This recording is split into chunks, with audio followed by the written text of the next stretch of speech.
Hey, good morning. This is Sandeep and you are watching WebSankul Official અને તમે માણી રહ્યા છો ગુજલિસ્ટનો એપિસોડ નંબર 36 એપિસોડ આપણે પૂરા કરી ચૂક્યા છે એટલે કે આજે આપણો 36મો એપિસોડ છે. ગઈકાલે એટલે કે લાસ્ટ સેશનની અંદર તમે સેશનને બહુ સારી રીતે માણ્યો, તમારા પ્રતિસાદ વગેરે બદલ થેન્ક યુ સો મચ. અને આવા જ મજાના કન્સેપ્ટ લઈને હું હંમેશા આપની સામે આવતો હોઉં છું, આવ્યો છું અને આવતો રહીશ. ત્રણેય કાર્ડ આવી ગયા છે તો સર કાર્ડ પણ ભણાવવાનો છે. અરે ડેફિનેટલી બધી વસ્તુ આવશે સર. મજા આવી ગઈ ખરેખર આમ તો. બસ તો મને પણ મારી પણ એક નાનકડી અરજ છે તમને. તમે આ ચેનલને હજી સબસ્ક્રાઇબ નથી કરી, બાજુમાં તમને જો રેડ કલર કે બ્લેક કલરનો આઇકન દેખાય છે ને આમ ટચ કરી દો. સર એમાં કેટલા પૈસા થાય? નિઃશુલ્ક, કશું જ ના થાય. તો સર એનાથી અમને ફાયદો શું? કોઈ પણ નવો વિડીયો ધારો કે આવે છે તો તમને એની નોટિફિકેશન મળતી રહેશે, કેમ કે શિક્ષણ જે છે એની સાથે સાથે વેબસંકુલ ઘણી બધી બાબતો તમને પીરસતું હોય છે.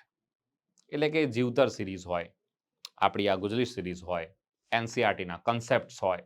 જે લોકો એનસીઆરટી વગેરે ભણવા માંગે છે એના માટે એનસીઆરટીની પણ સિરીઝ ચાલે છે. ગુજરાતની યશગાથા છે, ગુજરાતના અવનવા સ્થળો તમે જોવા માંગો છો, માણવા માંગો છો, તો એ પણ આપણી ચેનલ ઉપર ઉપલબ્ધ છે. આ ઉપરાંત કહી શકાય કે એવા સંઘર્ષમય ગાથાઓ એવા વિદ્યાર્થીઓની, તો યસ એની પણ બાબતો તમને જોવા મળે છે. સાથે સાથે અવનવા સરસ મજાના મીમ્સ આપણી ઇન્સ્ટાગ્રામ ચેનલ પર મૂકવામાં આવતા હોય છે કે જે પણ થોડા વિટી હોય છે. વિટી એટલે થોડા બુદ્ધિ ચાતુર્યવાળા હોય છે, જેની અંદર પણ કંઈક ને કંઈક નોલેજ છુપાયેલું હોય છે. અવારનવાર તમે આપણી યુટ્યુબ ચેનલ સાથે સાથે ઇન્સ્ટાગ્રામ ચેનલ ઉપર રીલ્સ વગેરે પણ જોતા હશો, જે પણ ઘણી બધી ઇન્ફોર્મેટિવ હોય છે. તો બીજું બધું જોવો છો એના કરતાં થોડુંક કંઈક એવું કોન્ટેન્ટ જોવો કે જે તમારા વ્યક્તિત્વની અંદર થોડોક વધારો કરે. એટલે કે એટલીસ્ટ કંઈ નહીં તો તમે દિવસના 10-15 મિનિટ પણ આપી રહ્યા છો એવા કોન્ટેન્ટને, કેમ કે આપણે કોન્ટેન્ટ ખાવ છીએ, આપણે કોન્ટેન્ટ ખાઈ રહ્યા છે. ઇન્ટરનેટ જે છે એ શું કરી રહ્યું છે? આપણને કોન્ટેન્ટ ખવડાવે છે. તો કોન્ટેન્ટ તમે આપણે જેવું ખાઈએ એવું આપણે વર્તાવ કરીએ, ખબર છે? એવું આપણું બોડી જે છે રિફ્લેક્ટ કરે. તો સારું કોન્ટેન્ટ લો ને, સારું મજાનું કોન્ટેન્ટ, નોલેજ લો કે જે તમને કંઈક એક ઉમદા વ્યક્તિત્વ બનાવે. સો વધારે વાતો ન કરતા સીધા શરૂઆત કરી દઈએ છીએ સેશનની. અને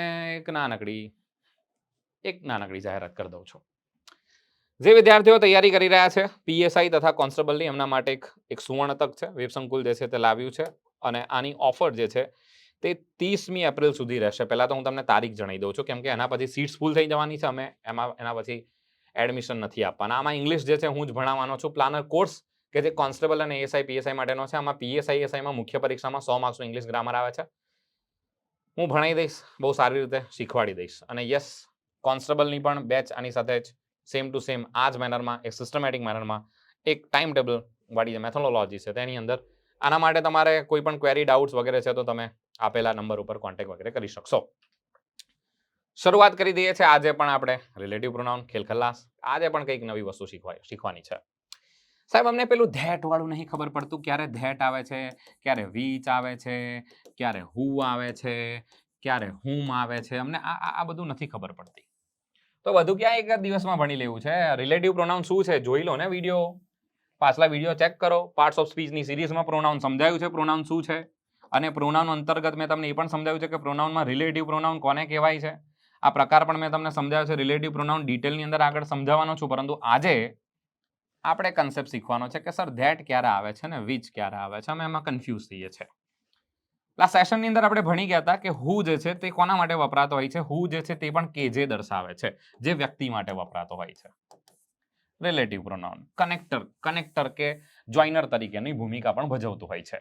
main is the only animal. મનુષ્ય એકમાત્ર ઓનલી. ધ ઓનલી એટલે તો સર ધ ઓનલી પછી એનિમલ, ધ ઓનલી વાળી વાક્ય રચનામાં ખબર જ છે આર્ટિકલ ધ લખીએ છીએ. ધ ઓનલીમાં આપણે આર્ટિકલ ધ લખતા હોઈએ છીએ. The only animal, the only man, the only female, the only woman, the only king, the only queen, the only student, the only teacher, the only coin, the only institute. ચલો, so man is the only animal. મનુષ્ય એકમાત્ર એવું પ્રાણી છે. Blank and talk. Sir અહીંયા ઓપ્શનમાં આપે છે which, બીજું આપે છે હુ, ત્રીજું આપે છે ધેટ અને ચોથું આપે છે હુઝ. આ 4 ઓપ્શન પરીક્ષામાં આપેલા હોય છે આવી રીતે. Main is the only animal. કોણ? તો કે main is the only animal. કેજે, તો આ કેજે કોના માટે લખવાનું છે? Only animal. કે જે શું કરી શકે છે? તો સર મનુષ્ય તો સજીવ છે ને, તો સજીવ માટે હું લખી દો. Weight, stop. થોભી જાઓ. જ્યારે પણ વાક્ય રચનાઓમાં તમને ધ ઓનલી દેખાય છે, ધ ઓનલી, ગોખે ગુજરાત નથી કરવાનો, આની પાછળ કન્સેપ્ટ છે. ધ ઓનલી પછી શું આપી દીધું છે? એનિમલ આપી દીધું છે. નોર્મલી તમે અહીંયા શાના સાથે સરખાઈ રહ્યા છે? તો કે મનુષ્ય એકમાત્ર એવું પ્રાણી છે. એકમાત્રતા જ્યારે દર્શાવો છો ત્યારે ધ ઓનલીના સંદર્ભમાં તમારે જોવાનું છે. Main is the only animal. અહીંયા આન્સર ધેટ આવશે. That can talk. Sir that ના હોય તો હું લખી શકે, હુ કેન ટોક. યસ હું પણ લખી શકું, અને બીજું પ્રેફરન્સ મળશે, અને પહેલું પ્રેફરન્સ મળે છે. That's it. સાહેબ વિચ ના લખાય? ના ભાઈ, વિચ તો ચોઇસ માટે આવે. વિચ ચોઇસ માટે આવે છે. ઇન્ટ્રોગેટિવ પ્રોનાઉન ની અંદર તમે ભણશો, ઇન્ટ્રોગેટિવ પ્રોનાઉનમાં વાપરતા હોઈએ છે.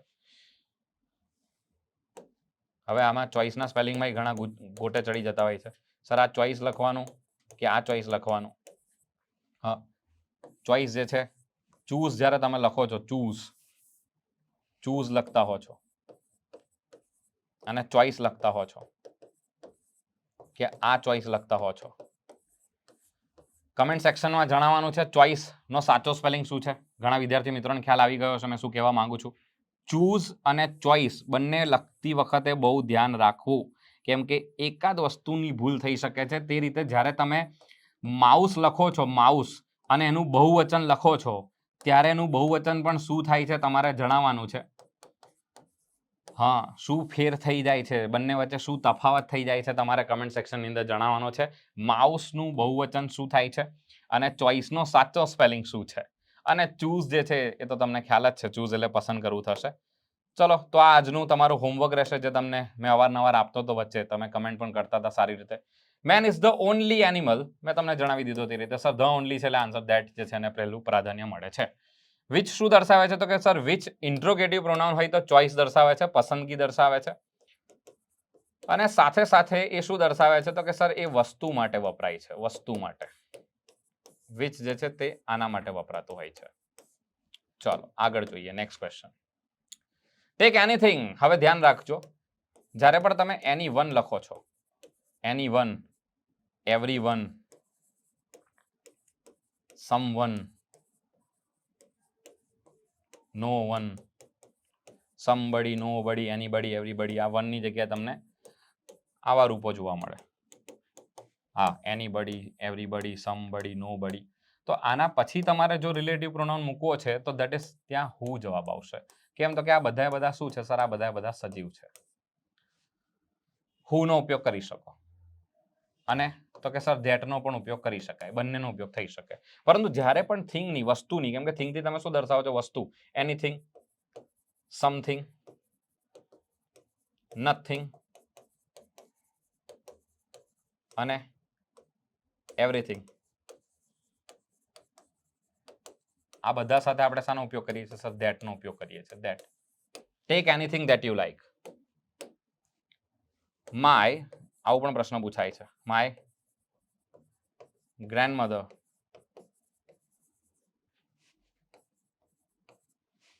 has given me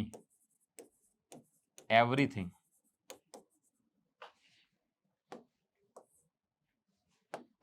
my grandmother એક વચન છે, એના સાથે હેઝ આવશે. હેઝ ગિવન મી, મને બધું આપ્યું છે.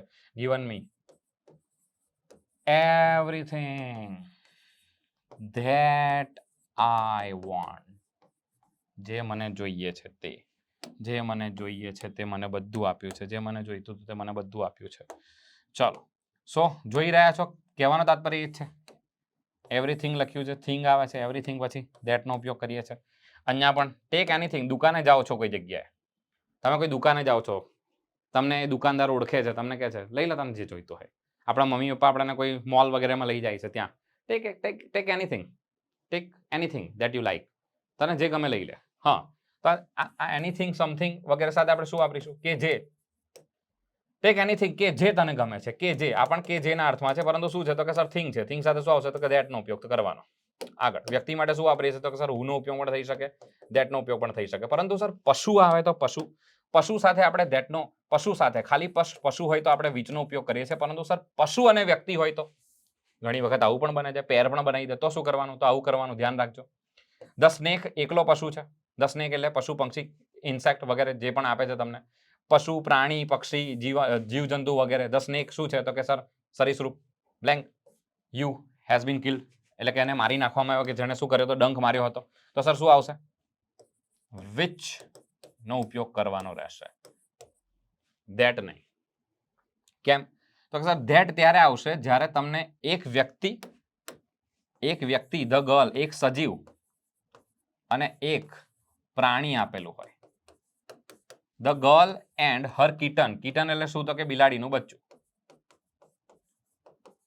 હા, હવે શું વાપરવાનું? તો કે હવે ઓપ્શન આપેલા હોય, ધારો કે વિચ, ધેટ, હુ અને હુઝ અથવા તો હુમ, જે પણ ઓપ્શન આપે. આ તો આવવાનું નથી, ખબર છે આપણે. આ તો માલિકી કે કર્મ વિભક્તિ દર્શાવે છે. રહ્યા કયા? તો કે હુ. હુ કેમ નહીં આવે? તો સર એક સજીવ ને એક પ્રાણી છે, આનો ઉપયોગ ના કરતા. સર વિચ અને ધેટ માંથી? તો કે સર આ વિચ જે છે તે ખાલી પશુ આપેલું હોય તો ઉપયોગ કરીએ છીએ આપણે. ખાલી પશુ નથી, એક સજીવ અને એક વ્યક્તિની વાત કરી છે, ત્યાં ધેટ નો ઉપયોગ કરીએ છીએ. The girl and her kitten that I so last night. જેમને કોને? તો કે સર આ બંનેને, કે જેમને આઈ સો લાસ્ટ યસ્ટરડે, મેં છેલ્લી રાત્રે જોયા હતા, એટલે કે ગઈ રાત્રે જોયા હતા, વર લોસ્ટ, ખોવાઈ ગયા છે. So that's it from my side. Thank you so much. કન્સેપ્ટમાં તમને ખ્યાલ આવ્યો હશે. ચોઇસનો સ્પેલિંગ સાચો તમારે જણાવવાનો છે. આ સાથે સાથે મેં તમને માઉસ જે છે એનું પણ બહુવચન પૂછ્યું છે. માઇસ કયો સ્પેલિંગ થશે તમારે કમેન્ટ સેક્શનની અંદર જણાવવાનો છે. ઘણી વખત પરીક્ષાઓની અંદર નાની નાની બાબતો પૂછી નાખતા હોય છે. સો આ સાથે હું સંદીપ રજા લઉં છું. તમે આ સેશનને માણ્યું, તમે આ સેશનને છેક સુધી જોડાયેલા રહ્યા, તમે આ સેશનને જોયો છે, લાઈક કર્યો છે, ચેનલને સબસ્ક્રાઇબ કરી છે, તે બદલ થેન્ક યુ સો મચ. હું અને મિસ્ટર નરેશભાઈ અમે બંને જે છે રજા લઈએ છીએ. મજાનું કોન્ટેન્ટ તમારી સામે પીરસવામાં આવ્યું અને આ તમારી સામે મસ્ત મજાનો હું દેખાઉં છું. એની પાછળ આ પીપીડી મજાની દેખાય છે, એની પાછળ વેબ સંકુલની સમગ્ર ટીમ જે છે તે કામ કરે છે. તો ફરીથી એ બધાનો પણ ધન્યવાદ. અને આ સાથે આવતીકાલે મળીશું. ત્યાં સુધી જોતા રહો વેબ સંકુલ official. Thank you so much. જય હિન્દ, જય ભારત.